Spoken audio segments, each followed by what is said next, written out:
ABL24 news Vadnagar તાલુકાની જિલ્લા પંચાયતની આવનારી ચૂંટણીને લઈને રાજકીય ચહલપહલ તેજ બની રહી છે। આમ આદમી પાર્ટી દ્વારા આજે વડનગર તાલુકા પંચાયત ખાતે વિવિધ બેઠકો માટે ઉમેદવારી નોંધાવવાનો કાર્યક્રમ યોજાયો હતો, જેમાં પક્ષના ઉમેદવારોએ ઉત્સાહભેર ભાગ લીધો હતો।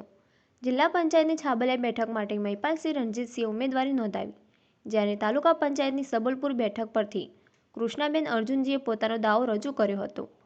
સુંઢિયા જિલ્લા પંચાયત બેઠક માટે લાલાજી લક્ષ્મણજી ઠાકોરે ઉમેદવારી નોંધાવી હતી।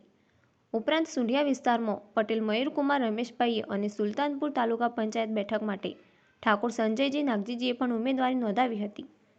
આ તમામ ઉમેદવારો પક્ષના નેતાઓ અને કાર્યકરોની હાજરીમાં વડનગર તાલુકા પંચાયત કચેરીએ પહોંચ્યા હતા, જ્યાં ઉત્સાહપૂર્ણ વાતાવરણ જોવા મળ્યું હતું।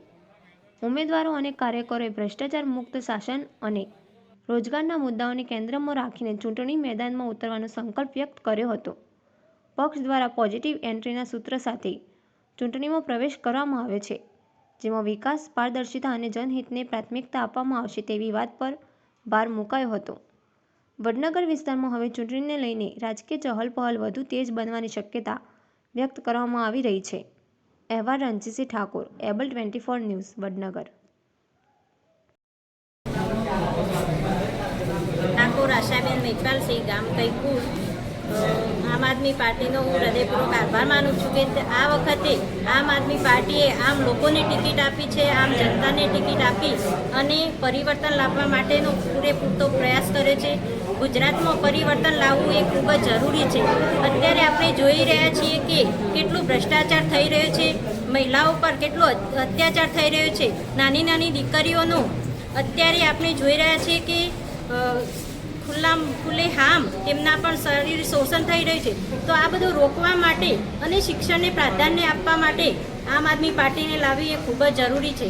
આપણે જોઈએ છીએ કે પંજાબમાં અત્યારે મહિલાઓ સમાનભેર જિંદગી જીવી રહી છે, તેમને બસની મુસાફરી એ ફ્રી છે।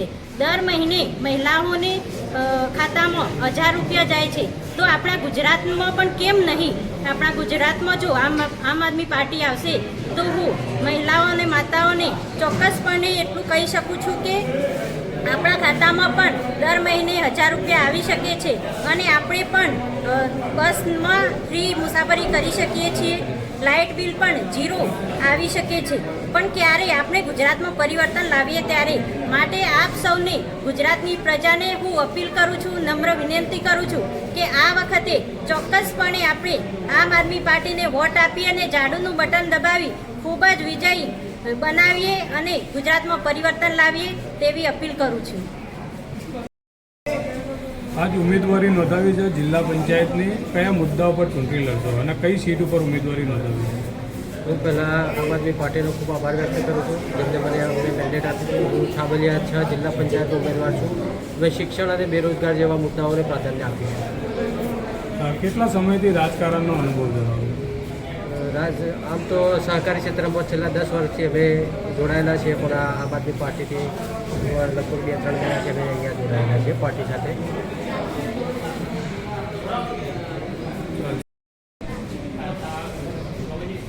સુંઢિયા છત્રી જિલ્લા પંચાયત સીટ ઉપર આમ આદમી પાર્ટીએ મને પસંદગી આપી એ બદલ આભાર।